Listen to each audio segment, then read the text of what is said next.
아멘. 네, 감사합니다. 여러분, 넘사벽이라는 말을 혹시 들어보셨습니까? 넘사벽. 뭔 뜻일까요? 넘사벽? 넘사벽은 뭔 뜻일까요? 네. 넘을 수 없는 사남의 벽? 사념의 벽? 사념의 벽? 이런 말이 있나요? 설교를 다시 해야 되나? 지금 제가 나는 분명히 인터넷에서 찾길 넘을 수 없는 4차원의 벽이라고 찾아낸. 사념의 벽이에요. 설교를 다시 해야 될 것 같습니다. 다시, 죄송해요. 예, 그렇군요. 근데 제가 찾은 인터넷에서는 넘을 수 없는 4차원의 벽이다. 여기에서 유래됐다고 했어요. 그 사이트를 어떻게 폭파시키든지 어떻게 해야 되는데. 그래서 제가 그걸 보면서 그치, 우리 넘을 수 없는 4차원의 벽들 같은 인간들을 본 적이 있죠. 이를테면은 남자 축구 선수들 중에 넘사벽이 누가 있을까요? 손흥민. 역시 이게 뭐 우린 애국이 이렇게 나라 사랑하는 마음이 있어가지고 손흥민 하는데, 손흥민 그쵸. 예. 서부에 메시가 있다면, 동부에 메시가 있다면 서부에 지금 손흥민이 있다. 이 정도로 지금 엄청 잘 나갑니다. 손흥민이 엄청나고, 그쵸. 뭐 손흥민도 있고 메시도 있고. 제가 어디서 메시 했더니 막 호날두파가 또 막 열받아가지고 호날두를 왜 빼냐고 막 그러시는데, 뭐 그러니까 보면은 참 신기합니다. 여러분, 평생 볼만 찬 분들이잖아요. 그런데 어떻게 이렇게 실력이 차이가 나는지 모르겠어요. 여러분, 옛날에 혹시 여기 지금 30대 이하, 30대 이하는 그럴 수 있으니까 40대 이하 분들 중에서 할렐루야 축구단 아십니까? 할렐루야 축구단? 전혀 모르시죠? 할렐루야 축구단 아시죠? 우리 어른들은 다 알죠? 할렐루야 축구단이 모르는 게 당연할 정도로 안 유명한 팀이에요. 옛날에 안 유명했던 팀인데, 우리가 그래서 막 TV에서 옛날에 할렐루야 축구단 나올 때 막 놀렸던 기억이 있어요. 어렸을 때. 할렐루야 축구단이 뭐냐, 뭐 조기 축구회냐 하면서 막 놀리고 했던 기억이 있거든요. 근데 제가 신학교 다닐 때 할렐루야 축구단에서 선수 생활하셨던 어떤 분이 신학교로 오신 적이 있어요. 신학교에 입학을 하셔가지고 볼을 차는데 메시인 줄 알았습니다. 진짜 어떻게 그렇게 잘 차는지, 툭 차면 공이 막 바로 앞에 떨어져 있는 거예요. 그래가지고 우리가 진짜, 야, 할렐루야 축구단도 이 정도면 도대체 그때 막 FC 서울, 뭐 울산 이런 얼마나 잘하는 거야 도대체. 그리고 한국 프로축구 선수가 이 정도면 도대체 잉글랜드랑 그쪽 분데스리가 이런 데는 도대체 얼마나 잘하는 건가. 이게 믿겨지지가 않아요. 여러분이 실제 선수를 보면 그런 거죠. 뭐 다 마찬가지입니다. 목사로서도 넘사벽들이 있어요. 목사로서도 저도, 여러분들은 뭐 좋아하는 목사님들 뭐 설교 들으면서 이제 뭐 유명한 목사님 설교 들으면서 그러실 수 있지만, 저도 이제 많은 목사님들의 설교를 듣습니다. 이렇게 운전하면서나 어쩔 때나 이렇게 막 듣는데, 가끔씩 설교 듣다가 화가 나요. 여러분은 그냥 은혜 받고 아멘 하고 말지만, 목사는 잘하는 목사님 설교를 들으면 가끔씩 화가 나요. 뭐 이렇게 잘해?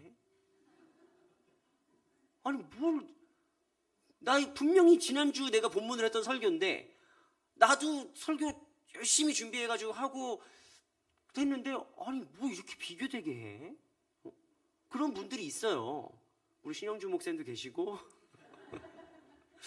그런 분들이 계세요. 넘사벽 같은 분들이 계세요. 목사들 중에서도. 그래서 이게 어떻게 이럴 수가 있나 싶을 정도로 이게 넘사벽을 느낄 때가 있는데, 오늘 본문에서 모세가 딱 그렇습니다. 모세는 어떤 존재예요? 여호수아한테 넘사벽이에요. 넘을 수가 없어요. 여호수아가 뭔 짓을 해도 모세가 했던 거에 반도 못 따라갑니다.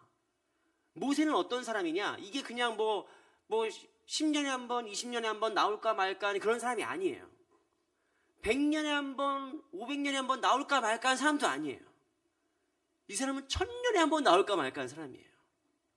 어마어마한 사람이에요. 모세는 하나님의 놀라운 기적들을 제일 선두에서, 제일 앞장서서 그 기적을 보여주는 사람이었고, 지금까지도 4000년이 넘게 이스라엘 백성들의 정신을 지배하고 있는 율법을 선포한 사람이에요. 그 율법을 세운 사람입니다. 그리고 하나님과 마주대한 사람, 하나님을 정면으로 보지 못했지만 하나님의 뒷모습을 마주 대한 유일한 사람이 모세입니다. 그러니까 성경에서, 율법서에서 하나님의 사람 하면 그 사람은 누구예요? 그냥 모세예요. 그냥 대명사입니다. 하나님의 사람은 그냥 모세. 여호와의 종 누구다? 그냥 모세예요. 나중에 이제 뒷부분으로 가면은 뭐 익명이나 무명의 선지자들을 뭐 하나님의 사람이라고 부르긴 하지만 그 전까지 하나님의 사람은 그냥 모세예요. 그러니까 그 정도로 모세는 두말할 필요가 없는, 세 말하면 입 아플 정도로 어마어마한 사람입니다. 그런데 그에 비해서 여호수아는 성경에 뭐라고 기록되어 있느냐? 모세의 시종 여호수아 이렇게 써 있어요. 아니면 눈의 아들 여호수아. 그러니까 그냥 평범한 사람이에요. 물론 완전 평범하진 않습니다. 여호수아도 나름 지도급이고 지도층이고 그 다음에 뭐 12지파 대표들을 뽑아가지고 약속의 땅 정탐 보낼 때 갈 정도로 대표격이 있는 사람이에요. 그런데 여호수아가 이스라엘 전체를 대변한 적은 없어요. 전쟁을 나가서 싸운 적은 있어요. 전쟁을 나가서 싸운 적은 있고 십계명을 받을 때 그 시내산 밑에서 모세를 기다렸던 사람이기도 하고 어쨌든 2인자였던 건 맞지만 그렇다고 해서 여호수아가 뭐 모세를 대신해서 이스라엘 백성들을 뭐 인도했거나 하나님의 말씀을 직접 들었거나 그런 적이 없습니다. 그러니까 여호수아는 그냥 모세가 시키는 대로 했어요. 나가서 싸우라 하면 네! 가서 싸우고 기다려 하면 기다리고 여호수아는 그런 존재입니다. 그런데 약속의 땅으로 들어가기 코앞에 우리가 지금 신명기 강해를 수요일마다 하고 있지만 약속의 땅으로 이제 코앞에 납두고 있는데 하나님이 모세는 못 들어온다라고 말씀하시는 거예요. 그 다음에 이 엄청난 과업을, 이 엄청난 사명을 누가 맡느냐?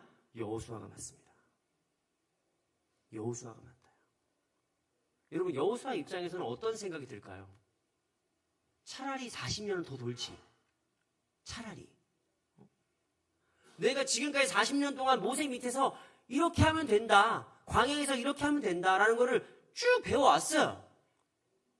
그래서 만약에 여호수아에게 40년 동안 네가 광야를 또 돌아라면 그건 돌았을 거예요. 그때는 모세라면 어떻게 하셨지? 그때 모세 선생님이 이렇게 하셨는데 이렇게 생각하면서 이렇게 같이 했을 거예요. 그런데 지금 이제 여호수아에게 맡겨진 일은 무엇이냐면 모세조차 해본 적이 없는 일이에요. 그게 뭡니까? 약속의 땅으로 들어가는 겁니다. 거기서 뭘 어떻게 해야 되는지, 정착을 어떻게 해야 되는지, 땅 분배를 어떻게 해야 되는지 몰라요. 가르쳐줄 사람이 없어. 그러니까 여호수아가 어떤 상태일 거예요? 엄청 두렵고 불안한 상태인 겁니다. 엄청나게 부담되는 상태인 거예요. 근데 그런 여호수아에게 하나님께서 말씀하셔서 오늘 뭐라고 하시느냐?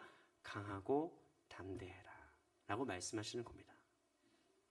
근데 여러분 이 질문을 듣고 나서 여러분 강해집니까? 여러분 막 두려워하는 사람한테 가가지고 강하고 담대하세요 하면 네! 강하고 담대해졌습니다! 이런 사람 몇 명이나 있겠어요? 거의 없습니다. 왜냐하면 강함은, 담대함은 상태거든요. 상태를 어떻게 명령할 거예요? 공부 못하는 내 새끼한테 똑똑해져라! 그럼 어떻게 똑똑해집니까? 상태인데.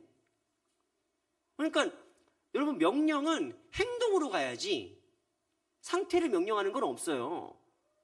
그러니까 공부를 안 하는 내 아들한테 공부 좀 해라, 책 좀 봐라, 아니면 TV 좀 꺼라, 스마트폰 좀 그만해라 라고 하는 건 명령인데 똑똑해라, 이게 무슨 명령이에요? 내가 멍청하고 싶어서 멍청한 게 아니거든요. 내가 무섭고 싶어서 지금 무서운 게 아니란 말이에요. 나도 강해지고 싶고 나도 똑똑해지고 싶고 나도 담대해지고 싶은데 상태는 명령으로 바뀔 수 있는 게 아니에요. 그러니까 우리가 이 하나님 말씀이 강하고 담대라는 말씀이 이거를 그냥 단순한 명령을 생각하면 이상해지는 겁니다. 왜 하나님은 차라리 뭐 어느 길로 가라, 아니면 차라리 여리고를 침공해라 뭐 이렇게 하면 그거는 순종하겠는데 강하고 담대한 걸 도대체 어떻게 하라는 거예요? 어떻게 해야 강해지고 어떻게 해야 담대해지는 겁니까? 그러니까 오늘 우리가 이 말씀을 하나님의 명령이 입체적이라는 걸 알아야 돼요. 이게 단순히 약한 사람한테 너 강해져 임마, 너 왜 계속 불안해하는 거야? 왜 이렇게 해서 두려워하는 거야? 강해지라고. 그래서 윽박 지르는 게 아니에요. 우리 아버님들 옛날에 우리 어렸을 때 얘기하듯이 윽박 지르면서 강해지라고 하는 게 아니에요. 우리한테 없는 강함과 담대함을 참기름 짜듯이 막 쥐어 짜가지고 강해지라는 게 아니에요.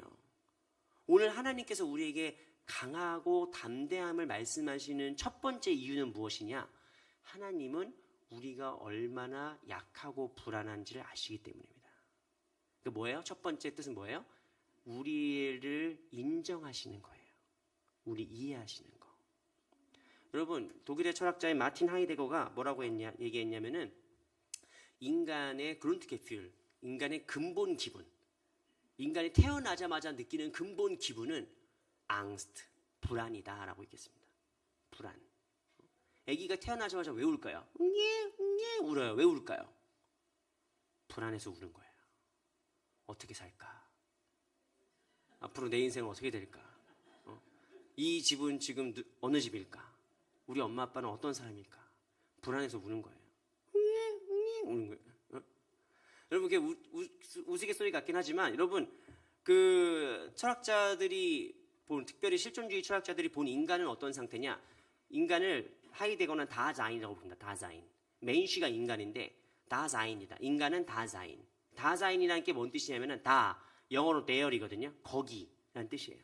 자인은 영어로 비동사 있다. 그러니까 다자인은 뭔 뜻이냐?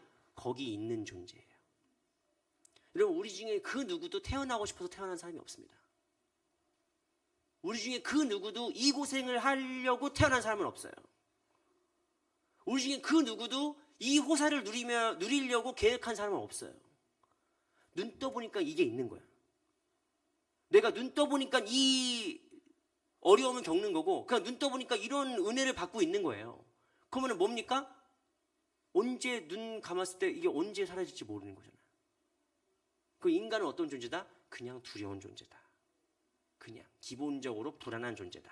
이게 이제 철학자들이 실존주의 철학에 살펴본 인간의 현 상태입니다. 그러니까 하나님은 왜 우리한테 강하고 담대하고 말씀하시느냐? 우리가 어떤 존재인지를 하나님이 너무 잘 아세요. 너희들은 강해져야 되는 존재예요. 냅두면 어떻게 돼요? 불안이 우리를 먹어 들어가요. 가만히 우리를 냅두면 두려움이 우리를 잠식해 들어갑니다. 그러므로 우리는 늘 날마다 강해지고 담대해져야 되는 거예요. 어떤 목사님들 사이에서 늘 내려오는 설교 예화가 있습니다. 그건 뭐냐면 성경에 강하라, 담대하라, 두려워 말라, 놀라지 말라, 평안하라는 말씀을 다 세보니까 몇 개가 나오더라? 365개가 나오더라. 라고 이제 목사님들 사이에서 예화로 많이 쓰는 거예요. 그래서 제가 진짜 세봤어요. 요즘 컴퓨터가 다 있으니까. 두려움, 놀람, 이렇게 몇 개 쳐봤더니 그 정도는 안 나와요. 300개는 안 나오더라고요. 그래가지고, 하지만 이 말뜻은 무엇이냐? 매일매일 우리가 가슴에 새기고 간직해야 될 말씀이 뭐다?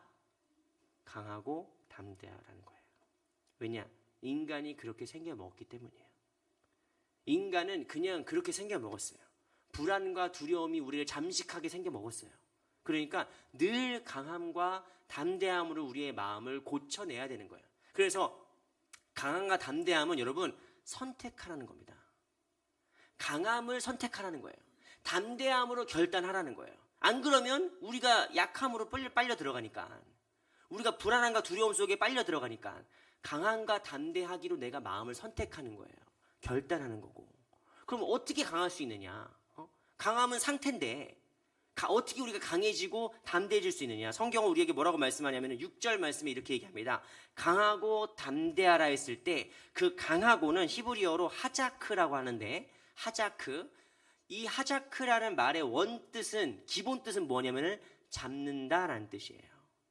붙잡는다라는 뜻입니다. 여러분, 언제 강해질 수 있는지 아십니까? 붙잡을 때 강해질 수 있습니다. 붙잡을 때. 여러분, 아이들이 두려워하고 무서워하고 불안할 때 아이들이 본능적으로 어떻게 하는 줄 아세요? 엄마 이렇게 해요. 아빠 이렇게 합니다. 붙잡아 달라는 거예요. 여러분, 저희 애한테는 차마 그런 실험을 안 해봤는데, 그리고 나중에 좀 커서 해봤어요. 뭐냐? 여러분, 그 깐난쟁이도 있지 않습니까? 이렇게 나중에 얘기 나면 한번 해보세요. 엄지손가락 이렇게 잡고 애 이렇게 들잖아요. 애가 어떻게 하는 줄 아세요? 그 갓난쟁이가 자기 체중을 버텨요. 붙잡고. 팔이 쫙 올라갑니다. 애들이. 그렇다고 이렇게 흔들면 안 돼요. 사람은 본능적으로 불안하고 두려운 존재예요. 하지만 반대로 어떤 존재냐? 사람은 본능적으로 꽉 잡는 존재입니다. 누가 시켜서 그러는 게 아니야. 그냥 본능적으로 꽉 잡을 수 있어요. 여러분, 하나님께서 우리에게 강하라고 말씀하시는 것은 없는 용기를 쥐어 짜내라는 얘기가 아니에요. 너희가 꽉 붙잡으라는 거예요. 뭘 붙잡으라는 거예요? 오늘 우리 찬양한 것처럼 주의 약속하신 말씀. 주님 약속하신 말씀을 꽉 붙잡으라는 겁니다. 그럴 때 어떻게 된다? 담대해진다. 담대함은 무엇이냐? 하자크가 우리가 하나님의 말씀을 붙잡고 있는 거라면 담대함은 아마치라고 하는데 이 아마치는 심지가 굳건한 상태를 말해요. 그러니까 강하고 담대한 순서가 중요한 겁니다. 강하라는 건 뭐야? 잡으라는 거예요. 그럼 담대함은 뭐예요? 그 결과예요. 그 결과는 뭐다? 내가 심지가 굳건한 상태. 두려움이 없는 상태가 아니에요. 심지가 굳건한 상태예요. 그래도 신중할 수 있는 상태예요. 두려움이 왔을 때 약한 사람들은 어떻게 되면 패닉에 빠집니다. 어떻게 뭘 어떻게 신중해야지. 집에 불 나는 거는 두려운 일이에요. 그런데 신중할 수 있어야 돼요. 담대한 사람은 어떤 사람이다? 그 어떻게 하는 상황에서 일단 가스밸브 잠그고 일단 두꺼비 좀 내리고 침착할 수 있는 거예요. 강함과 담대함은 그래서 여러분 이게 하나의 세트를 가는 겁니다. 세트를 가는 건데 어떻게 우리가 강해지고 담대해질 수 있느냐? 7절 말씀에 하나님께서 뭐라고 말씀하시느냐? 율법을 지켜 행하고 라고 말씀하십니다. 지키다라는 건 샤마르라고 하는데 이 지키다는 말씀이 중요해요. 여러분 군대에서 메가더 장군이 했던 유명한 말인데 메가더 장군이 뭐라고 얘기했느냐? 작전에 실패한 군인은 용서해도 경계에 실패한 군인은 용서할 수 없다. 권사님 어떻게 잘 아시죠? 권사님 군대 갔다 오셨 작전에 실패한 군인이 용서할 수 있어요. 작전이야 사람이 하다 보면은 잘 될 때도 있고 안 될 때도 있지. 근데 경계에 실패한 군인은 용서할 수가 없는 거예요. 왜 그렇습니까? 경계는 근무 태만이거든요. 작전을 열심히 하다가 내가 실패한 거야. 근데 경계는 근무 태만이에요. 이게 뚫려버린 거예요. 어디서 뭐가 들어온 거예요. 뭐가 들어왔는데 군인들이 모르고 있었어. 그건 뭡니까? 그거는 요만한 실수가 엄청나게 큰 파멸로 이어지는 거예요. 여러분 우리 교회 신천지 계십니까? 신천지? 빨리 자수하시고. 저는 신천지가 교회에 침입해가지고 어떻게 하는지를 봤어요. 제가 있던 교회에 신천지가 들어온 적이 있어요. 참 많이 깨집니다. 엄청나게. 대신 그 교회 자체가 이렇게 다들 친하고 건강하고 좋은 교회라서 그 심한 엄청나게 큰 타격이거나 교회가 막 쪼개지거나 그러진 않았지만 그래도 참 많은 상처가 있었고 그 신천지가 나중에는 그 담임 목사님한테 새벽에 칼 들고 찾아왔었어요. 죽여버린다고. 근데 그때 그 목사님이 자기가 여기서 도망가면은 교회가 먹히겠구나 싶어가지고 주님 여기까지인가요? 주님 제가 여기까지인가요? 라고 하면서 그 신천지한테 당신이 이러는 거는 신천지라고 증명한 것밖에 안 된다. 내가 이번 주에 재직회 열어서 출교하겠다. 라고 여기서 죽으면 죽으리라. 그래서 이렇게 생각했는데 다행히 정말 그렇게 해서 그 사람들이 도망갔어요. 근데 어쨌든 여러분 신천지가 우리 교회 한 명 들어온다는 건 목사가 목숨 걸어야 되는 거예요. 전 날마다 기도합니다. 제발 들어오지 않게 해주세요. 하나님 제발 우리 교회 신천지가 들어오지 않게 해주세요. 경계가 뚫리는 건 무슨 일을 겪어야 될지 몰라요. 간첩이 왜 무섭습니까? 간첩이 적군이 앞에서 10,000명이 몰려오면 힘을 내서 싸울 수 있어요. 자, 소총 들어! 막 전진! 와! 해서 싸울 수 있어요. 근데 간첩이 한두 명 들어오면 얘네가 여기서 무슨 공작을 할지 몰라요. 그럼 대부분의 조직은 뭘로 무너지는 겁니까? 외부의 공격으로 무너지는 게 아니라 내부의 부패로 무너지는 거예요. 내부의 이간질과 싸움과 갈등으로 무너지게 된단 말이에요. 여러분, 지킨다는 건 무엇이냐? 무엇보다 우리의 마음을 지키는 겁니다. 무엇보다 우리 인생에 가장 중요한 걸 지키는 거예요. 그래서 군대 가면은 총 쏘고 수류탄 던지는 것보다 먼저 뭘 배운다? 경계를 배웁니다. 첫날부터 불침번 쓰면서 손들어 움직이면 쏜다? 화랑, 담배, 뭐 이거 배우는 거예요. 경계를 배우는, 경계를 먼저. 여러분, 우리가 은혜를 받는 것보다 중요한 건 무엇이냐? 받은 은혜를 잃지 않는 거예요. 드림의 교회에 막 새로운 신자들이 막 차고 막 엄청나게 부흥하는 것도 좋지만 그거보다 더 중요한 건 뭡니까? 여기 있는 성도들을 잃지 않는 거예요. 여기 있는 성도들 중에 한 명도 마음 상하거나 이렇게 막 상처받거나 관계가 깨지지 않는 거예요. 이걸 잘 지켜야 됩니다. 우리의 가정을, 우리의 건강을, 우리의 교회를 먼저 잘 지키는 것부터 시작해야 돼요. 이건 깨지든 말든 썩든 말든 막 우린 새로운 것만 막 찾아 떠나면은 나중에 찾으면 뭐합니까? 이게 다 깨져 있는데. 지키는 게 중요해요. 말씀을. 내가 붙잡은 그 말씀을 지키는 게 중요하다고. 마지막 세 번째 8절 말씀은 이렇게 써 있습니다. 주야로 그 말씀을 묵상하라고 써 있어요. 묵상하라. 그럼 묵상하라는 말은 이거 시편 1편에도 똑같은 말씀 나와요. 복 있는 사람은 악인의 꾀를 쫓지 아니하며 오만한 자리에 서지 아니하고 오직 주의 말씀을 주야로 묵상하는 자로다. 네. 우리 묵상이라고 생각하면 이제 다들 돛 닦는 줄 알아요. 다들 묵상으로 기도하겠습니다. 그러면 막 다 이렇게 다 이렇게 자는 건지 어떤 건지 어쨌든 그래서 싹 가요. 근데 성경에서 묵상은 무엇이냐? 하가라는 단어인데 이 하가라는 말은 나지막히 읊조리다는 뜻입니다. 나지막히 읊조리다. 여러분 언제 나지막히 읊조리십니까? 여러분 언제? 남 욕할 때? 아주 그냥 미워 죽겠네 아주 그냥 뭐 이렇게 보통 남 욕할 때 읊조려요. 진짜 짜증나가지고 내가 진짜 저놈 새끼 우리 중에 수많은 사람들이 저주를 묵상해. 나쁜 생각을 묵상해. 미움을 묵상해.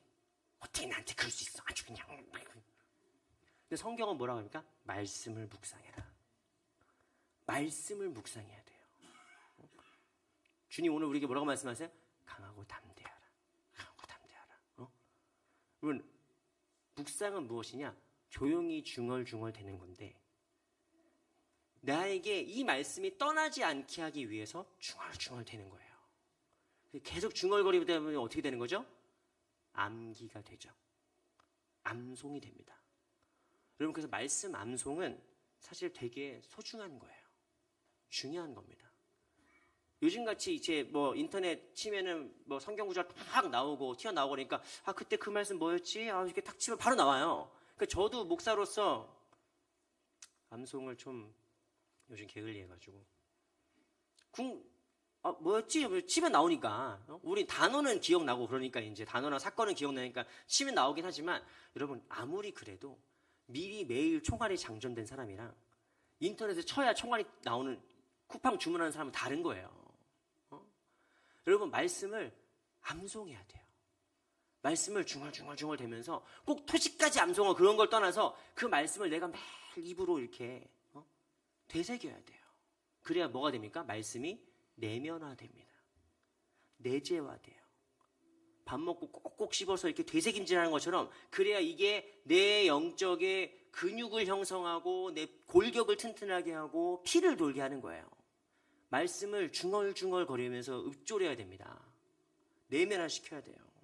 여러분 저는 이 오늘 말씀 하나님의 말씀을 꽉 붙잡고 그 말씀을 지키고 잊지 않기 위해서 중얼중얼대면서 이 말씀을 다시 한번 꽉 붙잡는 이 과정을 내가 내 삶으로 완벽하게 경험한 적이 있어요.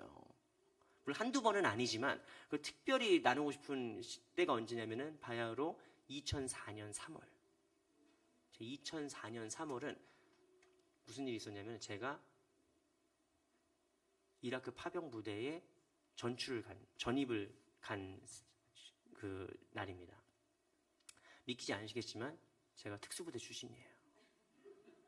걸리면 다 죽는 거예요. 그런데 뭐 그렇게 무서운 전투병과는 아니고 군종병.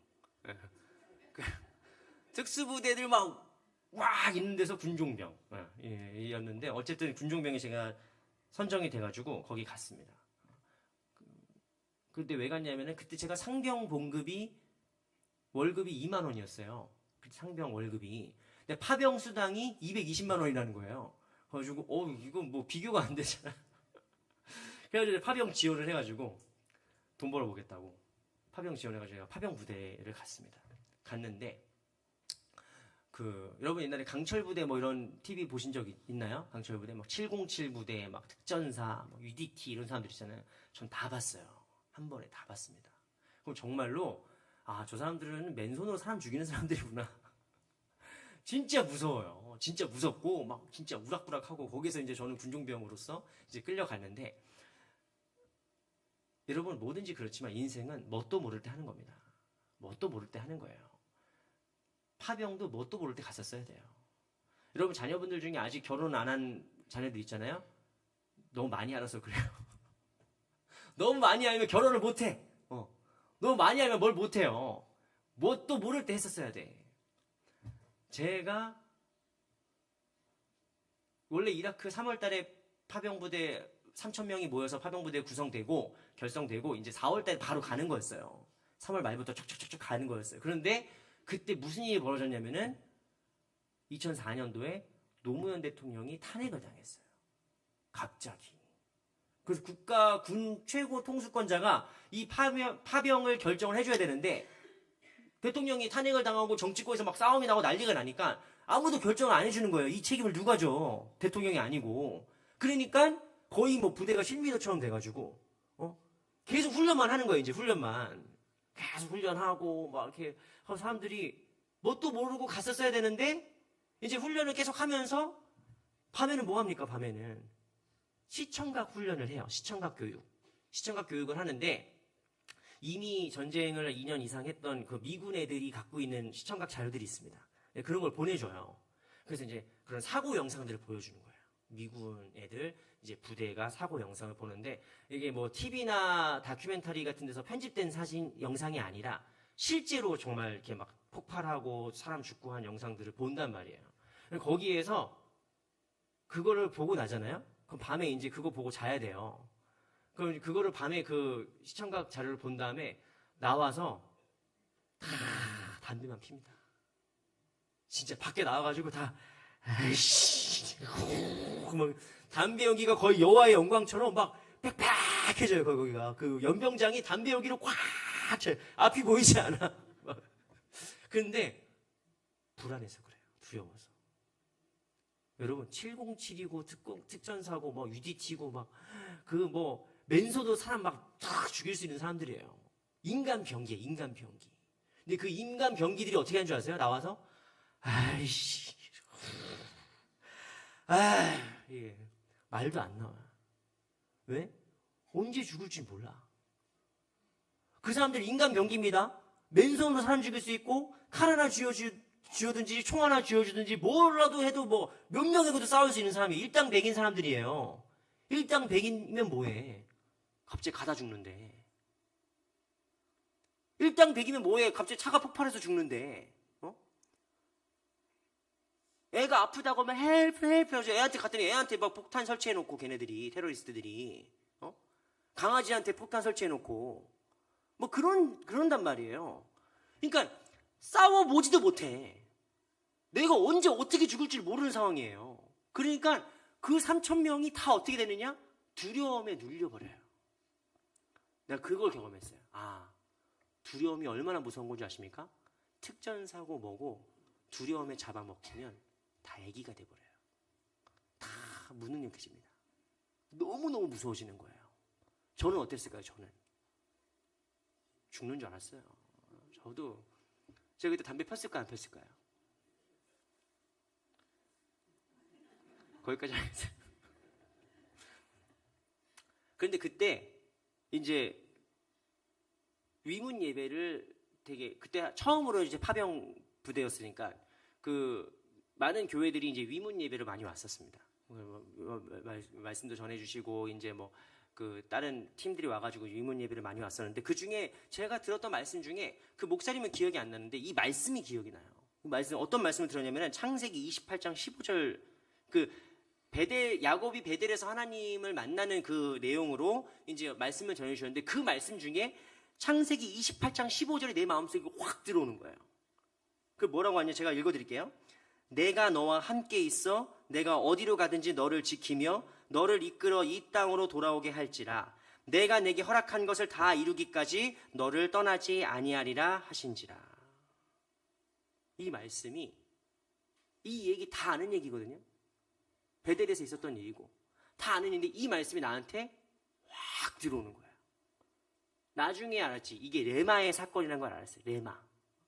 그 말씀이 나의 마음속에 그냥 써있는 객관적 말씀을 넘어서 이게 나에게 주신 약속의 말씀으로 가슴에 확 들어오는 거예요. 레마의 경험이라고 해요. 내가 이걸 딱 경험한 다음에 갑자기 마음에, 갑자기 그거 먹고 안 두려워졌다. 그럼 그건 정신병원 가야 됩니다.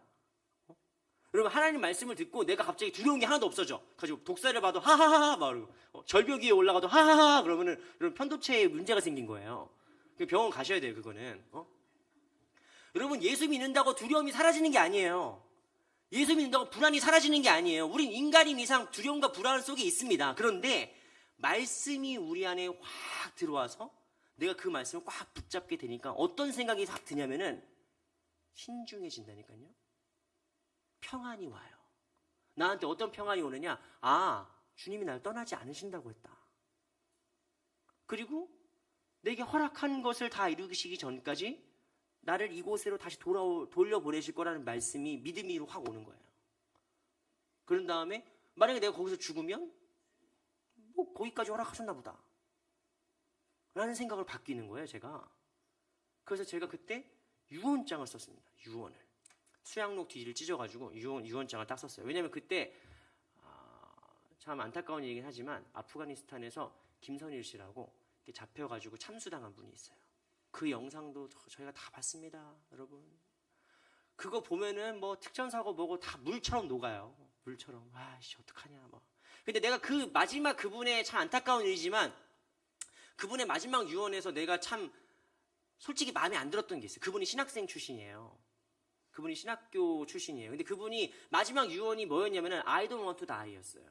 I don't want to die. 죽고 싶지 않아요. 그게 마지막 유언이었어요. 그런데 내가 그거를 말씀을 붙들고 나니까 나는 죽을 때 I don't want to die로 죽고 싶지가 않은 거예요.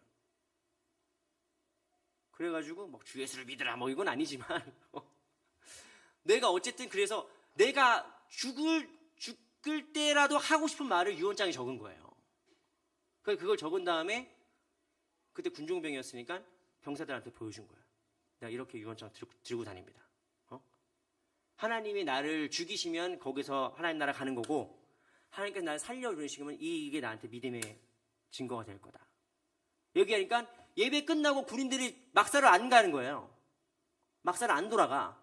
그래서 끝나고 기도해달래. 나도 두려움이 사라지도록 기도해달래. 가지고 군인들이 모여가지고 기도하기 시작하고 우리 이럴 게 아니라 그게 자이툰 부대가 처음에 입대하자마자 뭐 이라크 파병 부대로 모인 게 아니라 원래 각자 자대 생활 하던 분들이 자원에서 신청해서 된 사람만 거기 모인 거예요. 그러니까 이제 이런 거를 전문 용어로는 이제 파병 부대라고 하고 뭐 나쁘게 얘기하면 이제 당나라 부대라고 얘기하는데 그러니까 군기도 없고 뭐 이렇게 다 밖에 외부 부대 아저씨들끼리 모여가지고 부대가 됐으니까 하나가 안 되는 거예요. 그 사람들이 사실은. 평소에 자대에서 같이 생활하니까 말 듣고 선임 후임이 있는 거지 갑자기 다른 데 있다가 왔다고 뭐 갑자기 시키고 그러진 않잖아요. 그런데 기도하면서 점점 늘어나는 거예요. 그러면서 저 드럼 칠 줄 아는데요. 저 기타 칠 줄 아는데요. 가지고 찬양팀이 구성됐어요.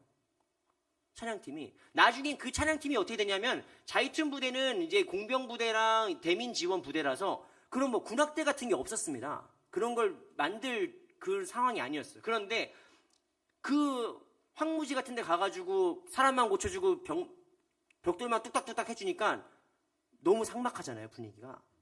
그래서 사단장님이 뭐라고 얘기냐면은 거기 교회에 찬양팀이 있더라. 걔네들이 군악대처럼 여기서 연주 좀 해줘. 그래서 말도 안 통하는 이라크 사람들이랑 한국 부대가 가가지고 공사하고 뭐 사람 대민 지원할 때 찬양대가 군악대처럼 연주를 했어요, 찬양을. 그러니까 이라크 사람들 마음도 풀리고 일하고 있는 한국 군인들도 마음이 편해지는 거예요. 그 시작에 누가 있었다? 박수도 안 나오고 뭐 이런 식으로 이렇게 사람을, 여러분 이재용이라고 하지 말고 말씀을 붙잡아서 담대해진 사람이라고 하세요. 하나님의 말씀을 붙잡아서 담대해진 사람이 어떻게 되느냐? 3,000명을 변화시킬 수 있는 거예요. 나중에는요, 여러분 정말로 그 사단장님이 나한테 고맙다고 했습니다. 투스타 사단장이 이제 병장인 병사한테 와가지고 자네가, 그분이 카톨릭 신자였거든요. 교회도 안 나오시던 분이었어요. 근데 그분이 나한테 와가지고 자네 우리 개신교 운종병 고맙다고, 잘했다고 저한테 그랬어요. 군대 얘기는 할 얘기가 많지만 그때 내가 확신한 거예요. 한 사람이 강하고 담대해지면 3,000명이 바뀌어요. 여러분이 강하고 담대해지면 여러분의 가정이 변화되는 겁니다. 여러분이 강하고 담대해지면 여러분 직장이 바뀌고 우리 교회가 변화되는 거예요. 그래서 여러분, 여호수아가 강하고 담대한 마음을 먹고 하나님의 말씀을 꽉 붙잡고 그 말씀을 잘 지키고 내가 받은 은혜를 잘 지키고 그런 다음에 그 말씀을 내가 계속 묵상하자. 어떻게 되는 거예요? 모세조차 가보지 못했던 약속의 땅으로 입성하게 되는 겁니다. 여러분이 오늘 받은 그 말씀은 작은 말씀이지만 그 작은 말씀이 여러분이 꽉 붙잡을수록 이 말씀이 점점점 커져갈 거예요. 그래서 언제까지? 내 삶을 충만하게, 나의 이 공허하고 불안하고 두려운 이 텅 빈 마음을 충만하게 채우는 지경까지 가게 될 겁니다. 우리가 그거를 믿음으로 바라보면서 우리 함께 찬양하면서 하나님의 은혜가 충만하고 성령이 충만한 나의 삶과 나의 가정, 우리 교회 되게 해달라는 마음으로 함께 기도하겠습니다.